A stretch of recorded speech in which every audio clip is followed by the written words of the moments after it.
El Centro Académico de la Memoria de Nuestra América presenta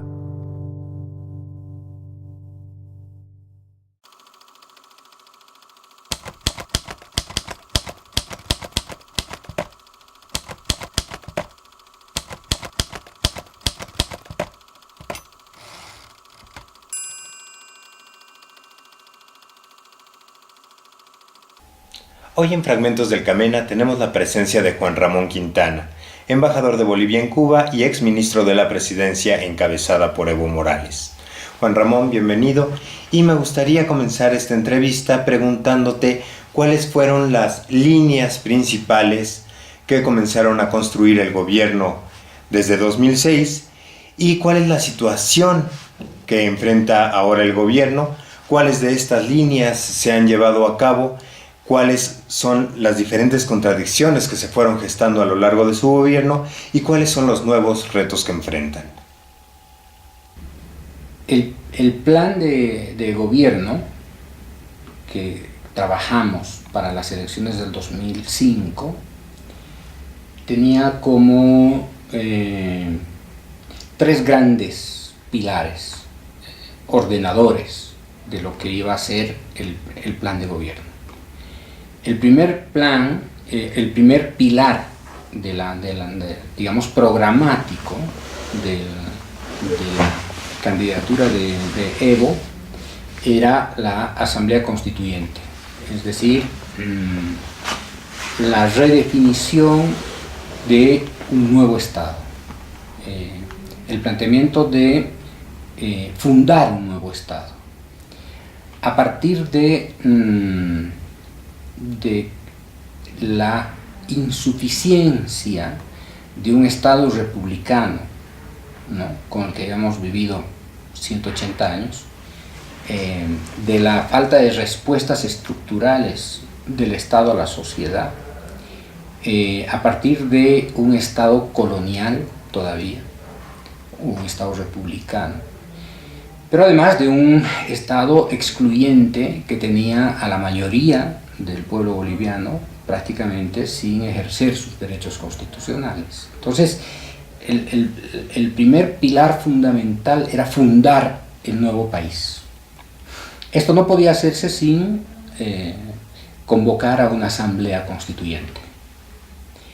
El segundo pilar constitutivo de este programa de transformación del Estado, pero que además debía crear la base material del nuevo Estado, era la transformación de la economía, porque veníamos de una economía neoliberal a ultranza, que había despojado al Estado de sus recursos naturales y había entregado los recursos naturales a las grandes empresas transnacionales, y los costos de la transnacionalización de los recursos naturales estaban impactando en la sociedad a tal extremo que ya estábamos casi en el 60% de la extrema pobreza. Si no cambiábamos la matriz económica de ese Estado, que a su vez era un Estado, uno de los más pobres de América Latina, y que tenía como característica la exportación de capitales, que esto es algo, digamos, absolutamente contradictorio. Si no se cambiaba eso, estábamos dirigiéndonos a un camino irreversible de una guerra civil por la concentración de los recursos en pocas manos frente a la miseria de la mayoría de la sociedad. Y el tercer componente, que tenía que ver tanto con la creación de un nuevo Estado como con la configuración de una nueva economía, es la nacionalización. ¿Qué implicaba en este sentido la nacionalización? ¿Qué es lo que se decide nacionalizar? ¿Cómo lo hacen? Y a partir de esa nacionalización, ¿cómo es que se hace la redistribución de los recursos? La nacionalización implicaba varios temas de fondo. La nacionalización no solamente de los recursos naturales, es recuperar la posibilidad de la generación de excedentes, sino de restablecer los recursos naturales, el de recuperar al dominio del Estado, ¿no?, para que esa recuperación genere excedente que se pueda redistribuir en la sociedad en lugar de exportar capitales y alimentar la cadena del sistema financiero internacional y de la economía de las grandes transnacionales. Pero también implicaba recuperar la soberanía del Estado frente a los organismos financieros que te imponían un modelo económico a ultranza neoliberal de saqueo, y la recuperación de la soberanía frente a los agentes externos como la hegemonía intervencionista de Estados Unidos en toda la vida del país, o el predominio de la cooperación internacional que había convertido a Bolivia prácticamente en una especie de protectorado, o el control del territorio que estaba en manos de caciques, que estaba en manos de poderes políticos fácticos pero fragmentados, que hacía imposible construir una idea de nación, de comunidad.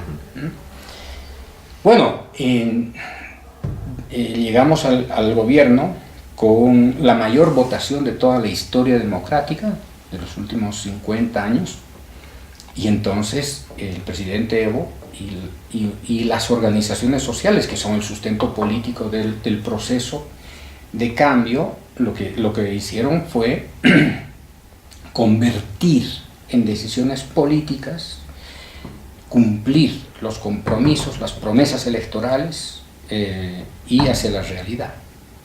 Y entonces se convocó a la Asamblea Constituyente para que la Asamblea Constituyente fuera el espejo de la sociedad boliviana y el Estado en realidad represente, es decir, la Asamblea, la nueva Constituyente pueda ser la representación de la sociedad. ¿Quiénes estaban convocados en la Asamblea? Bueno, en proporción, los pueblos indígenas, los campesinos, los obreros, los industriales, los mineros, los jóvenes, las mujeres, la comunidad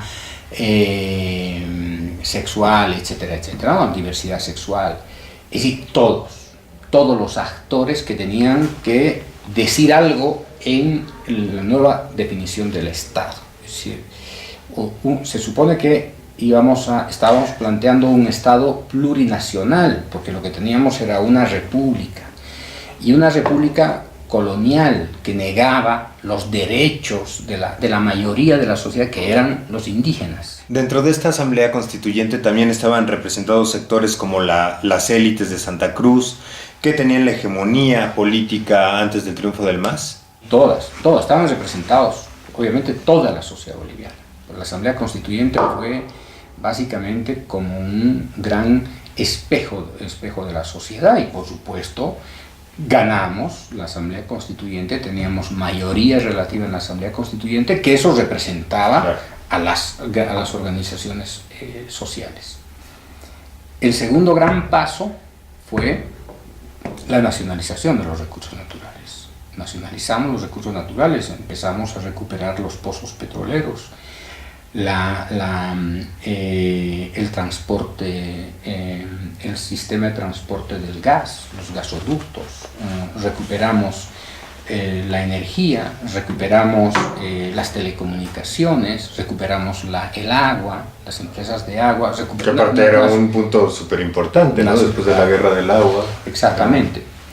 Entonces la nacionalización comprendió el conjunto de decisiones de Estado que permitían la recuperación de los recursos, pero también la transformación de estas instituciones en empresas estatales. Entonces convertimos la nacionalización en gestión empresarial estatal, y esa gestión empresarial vinculada a la recuperación del excedente.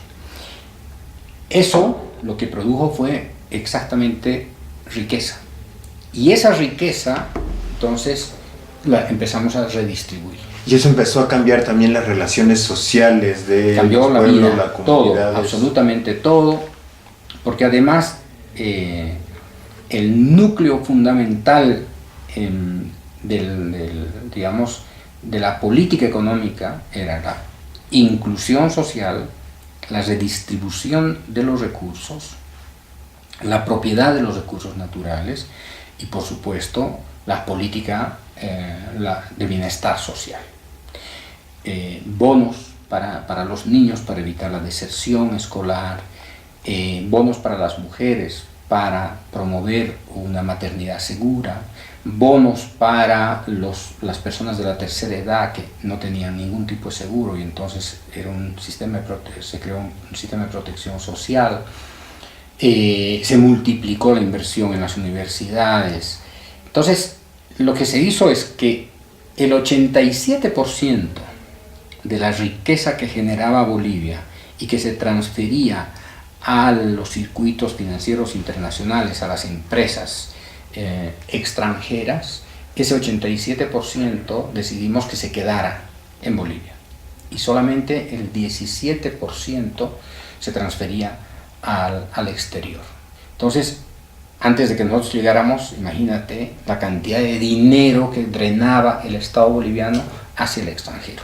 Entonces, esto transformó la economía, pero además lo que hicimos fue hacer una inversión pública masiva, de tal suerte que se expandió el aparato productivo nacional, empezamos a sustituir importaciones, fomentábamos con créditos a los pequeños empresarios, a los campesinos, a los indígenas, a los jóvenes, a los pequeños emprendedores, para que pudieran instalar sus pequeñas empresas, sus asociaciones, para que el campo recuperara su capacidad de producción en lugar de estar importando alimentos. Y en esta balanza, ¿qué tanto invierten en producción y qué tanto invierten en servicios? Una distribución, digamos, muy, como te digo, razonable para cada sector. Por supuesto, las necesidades, para el componente de la producción, lo más importante, ¿no? Créditos, inversión pública en agua, en energía, en electricidad, construcción de carreteras. Entonces, como Estado, creábamos las condiciones para impulsar la producción y, por lo tanto, otorgábamos incentivos, porque casi el 70% de los alimentos en Bolivia los importábamos de los países fronterizos y esto generaba una depresión económica fundamentalmente en el campo porque los campesinos no podían competir con la zanahoria que llegaba del Perú, con la cebolla que llegaba del Perú, con la carne que llegaba de la Argentina, con la leche que llegaba del Brasil, era imposible. Entonces empezamos a modificar la inversión pública, los incentivos, los créditos, los recursos económicos a fondo perdido, etcétera, etcétera. Política de vivienda de la misma manera para incentivar el empleo, una gran inversión en infraestructura física, hospitales, escuelas, postas de salud, campos deportivos. Entonces, se estatizó la economía nacional, se robusteció la economía nacional. Nuestro crecimiento era negativo antes del 2005, nuestra deuda externa era muy alta en relación al Producto Interno Bruto. Nuestras reservas internacionales eran de 1.700 millones de dólares. La inversión neta no llegaba a los 600 millones de dólares. El Producto Interno Bruto era de 7.000, 8.000 millones de dólares. El PIB per cápita no pasaba de 700, 800 dólares. En 10 años logramos acumular de 1.700 millones de dólares en reservas internacionales a 14.000. En 10 años pasamos del Producto Interno Bruto de 7.000 millones de dólares a 36.000. El informe del Banco Mundial para este año es de 42.000 millones de dólares. El ingreso per cápita de 780 dólares hoy día son 2.700. El salario básico en promedio era 40 dólares, hoy día son 310 dólares. Entonces, este robustecimiento de la economía empezó a cambiar, a modificar la correlación de fuerzas, el apoyo de la sociedad al proceso político. Esto transformó la vida del país. En los 10 años bajamos indicadores fundamentales, de extrema pobreza del 38% al 15%.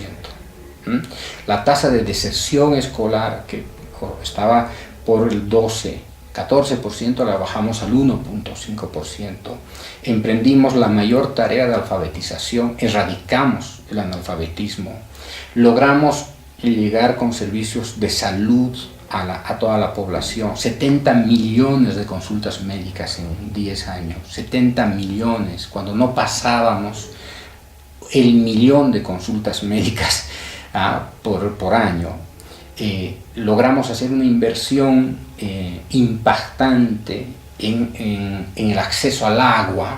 54% tenía acceso al agua potable, hoy día estamos por el 89% en agua potable, en energía eléctrica, en alcantarillado, en servicio de gas. Nosotros exportamos, somos exportadores netos de gas, y apenas el 15% de la población tenía gas domiciliario. Hoy día estamos por el 65-70% de gas domiciliario. La cobertura de energía eléctrica, lo mismo. Entonces se transformó todo. Telecomunicaciones a las comunidades indígenas más pobres. Se cumplió, se logró cumplir la agenda de la Asamblea Constituyente. Aprobamos una nueva ley, una nueva constitución política que definía la naturaleza del Estado plurinacional y por lo tanto el reconocimiento de la diversidad como un factor fundamental para la resolución de la conflictividad social. Incorporamos la economía plural, la convivencia de las múltiples economías, fortalecimos la democracia, porque no solamente con el régimen neoliberal republicano solamente se reconocía la democracia representativa. Nosotros en la nueva constitución mantuvimos la democracia representativa, la democracia participativa y la democracia comunitaria. Por lo tanto, reconocimos los diferentes tipos de democracia, porque eso es un Estado plurinacional. La convivencia entre todos. Resolvimos el problema de la diferencia regional entre un oriente que cada día se hacía próspero, pero que concentraba la riqueza en pocas manos, y un occidente cada vez más comprimido económicamente y con mayor expansión de la pobreza. Logramos, por lo tanto, equilibrar en términos de inversión pública, de tal suerte que el regionalismo no se convierta en un lastre para el Estado plurinacional. Y por supuesto, en materia jurídica, en materia de derechos, accesibilidad de derechos ciudadanos constitucionales a todos, igualdad ciudadana para todos, igualdad de oportunidades, de participación, de representación. ¿Y qué consecuencia tiene toda esta transformación económica, política, social y cultural en el ámbito externo? ¿Cómo es tomada por los diferentes países y principalmente por Estados Unidos? Bueno, como era previsible,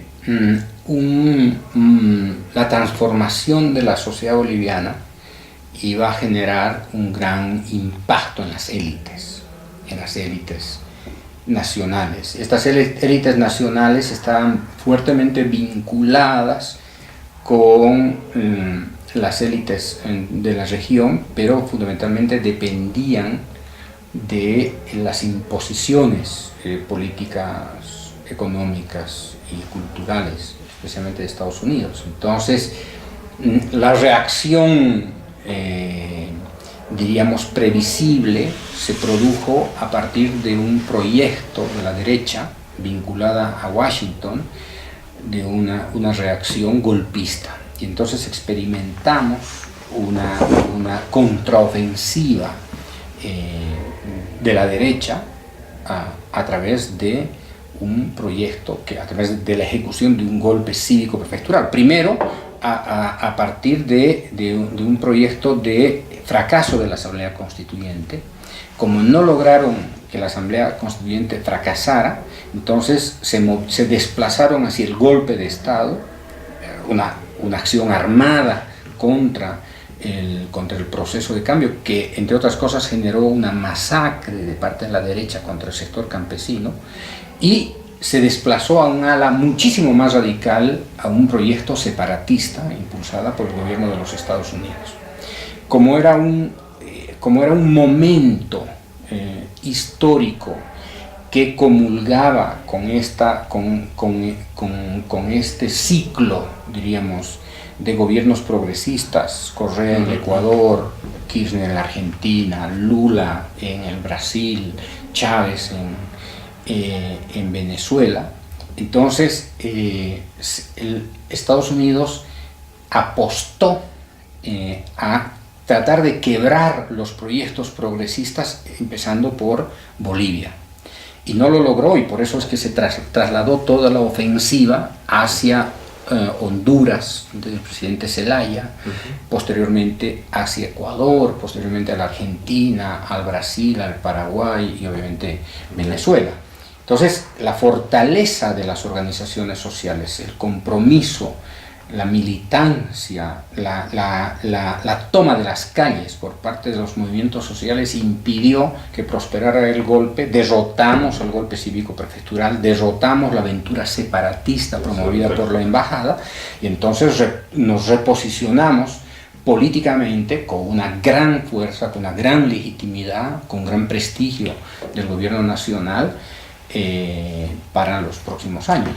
Los últimos años ha habido un corrimiento a la derecha de muchos de los países del hemisferio.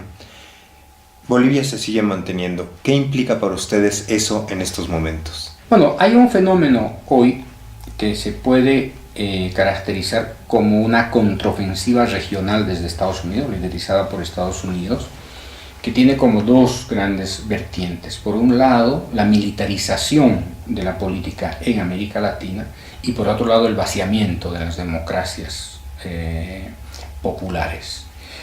Por el lado de la militarización de la política, lo que estamos viendo fundamentalmente es la ocupación de parte de las Fuerzas Armadas de la esfera del orden público, y por lo tanto estamos volviendo prácticamente casi a una especie de tutelaje militar para tratar de contener a los movimientos sociales, digitado obviamente por el Comando Sur de los Estados Unidos.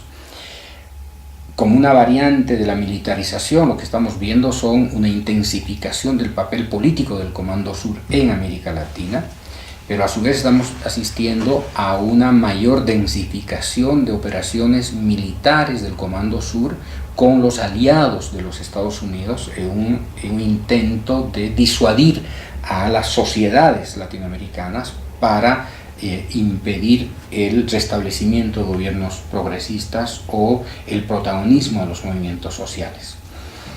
Y por el otro lado es el desmontaje de las democracias a través de golpes, por ejemplo, mediático-judiciales, como en el caso del Brasil, que terminan destituyendo a la presidenta Dilma, o de golpes jurídico-parlamentarios, como el caso del presidente Fernando Lugo en el Paraguay, o de golpes de hecho contra el presidente Zelaya en el Ecuador, o esta persecución judicial extraterritorial que hoy día se está llevando a cabo contra el presidente Correa. Es decir, hoy día estamos en este contexto, y Bolivia, por supuesto, no está al margen de esta contraofensiva brutal de Washington sobre América Latina, acompañando a sus aliados de la derecha latinoamericana.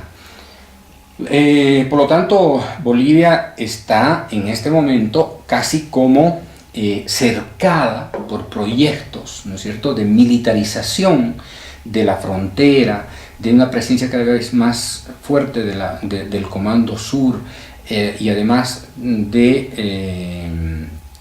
frente, digamos, a la realización de ejercicios militares alrededor de Bolivia.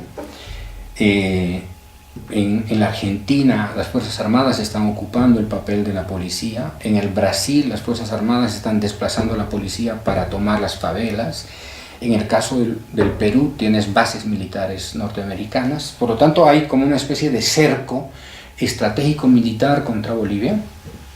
Y por otra parte, este desmontaje de las democracias está dándole mucha fuerza política a las derechas, a la derecha, particularmente boliviana, y por lo tanto legitimada en la fuerza política apoyada por Estados Unidos esta derecha cada día se siente más fortalecida y por lo tanto con una gran capacidad de debilitar el proceso político boliviano a través de estrategias mediáticas, a través de la guerra contra la reputación del presidente o del proceso, a través de estrategias de fake news, etcétera, etcétera. Entonces, Bolivia se encuentra en un momento, yo diría, como enfrentada a este cerco regional, alentado obviamente por Estados Unidos, e internamente también está sufriendo el desgaste, ¿no es cierto?, de haber ejercido el poder durante más de una década y por lo tanto se está enfrentando a la necesidad de la recreación de la gestión del gobierno, de la reinvención de la manera de hacer política por la vía de la cultura. Se enfrenta a la necesidad de modificar incluso la propia relación que hay entre el Estado y los movimientos sociales. En suma, Bolivia está viviendo seguramente con más intensidad que otros países, esta especie de retorno de la contraofensiva neoliberal, impulsada obviamente por Estados Unidos. Bueno, parte de esto sería la campaña de desprestigio que sufrió Evo Morales en torno al referéndum y todos los movimientos de las élites, principalmente de Santa Cruz, que actualmente dicen nosotros votamos y no puede haber reelección. Esa contraofensiva es la operación del 21F, esta operación montada contra el prestigio del presidente Evo, que es el caso Zapata, y que ha incidido en la derrota del referéndum del 21 de febrero del 2016. Parte de esta gran contraofensiva es la construcción de una narrativa antipopular y por lo tanto antiindígena, antinacional, ¿no? Y como parte de esta ofensiva también es la emergencia de fuerzas políticas, entre comillas, que están más o menos camufladas en colectivos ciudadanos, con la pretensión de ser fuerzas políticas no partidarias, porque los partidos políticos han perdido todo prestigio, y entonces hay una emergencia financiada desde afuera para contrarrestar, digamos, el peso del gobierno y obviamente del proceso político boliviano.